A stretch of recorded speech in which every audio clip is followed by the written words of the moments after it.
Alright, what's up everybody? In this video, we're going to be recapping this trade I took on Asia. As you guys clearly saw in the Discord already, I already posted what trade I took.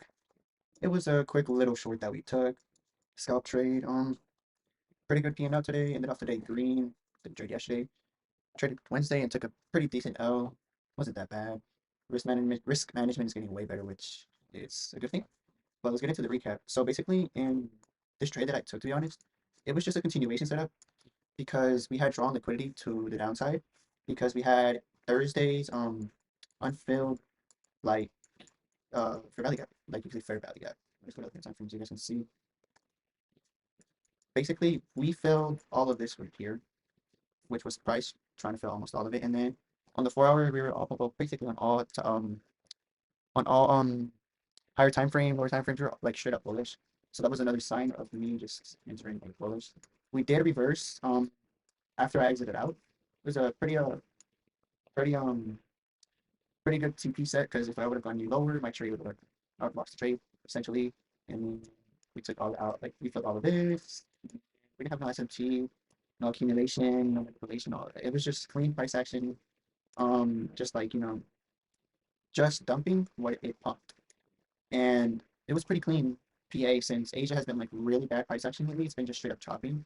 And we've been chopping Asia, London, and then New York City, which is really good for me as a AMD trader, but setups always appear, so it doesn't matter to me.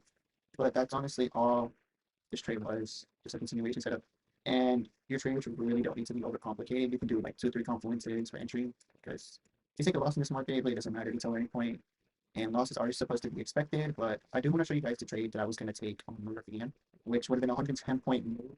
Um, I was like really bummed out about that one because I wasn't able to like take it. But at the end of the day, I'm glad I didn't take it because primarily we would have messed up our consistency because where I had my TP, like it would have been an $810 win. That would have been great for like a 50K Evo, but I'm on 25K.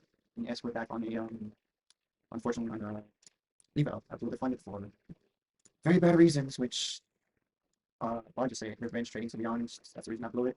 But here's the trade I was going to take. This trade was A plus. Asia was like C at best. It wasn't a D, wasn't a B, it wasn't a middle. It was like okay-ish, not too great. This was straight up A plus. This trade basically we had to fill this displacement, and it looks like we were targeting a 5 minute displacement, aka for the recap, as you people call it. And once I seen that we respected it and we didn't go lower, and we also tapped into my Fibonacci tools golden zone, you can say. I was like, oh, I'm gonna take a long here, and then we had the displacement to fill. This is a basic AMD setup for all people that don't know. Accumulation, manipulation, distribution. But after after this, we straight up dumped like a lot. And this white line right here is the TP that I was supposed to have. And that was on 10 points. We had a little to no drawdown. Had a 20 points alpha. I should say they said it can happen. Uh, just an overall good trade, to be honest.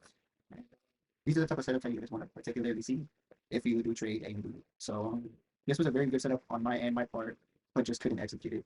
And that's okay, sometimes we are not gonna be able to execute some of the trades that we want to take because like we want to control ourselves and all other factors like trade rate lockdown.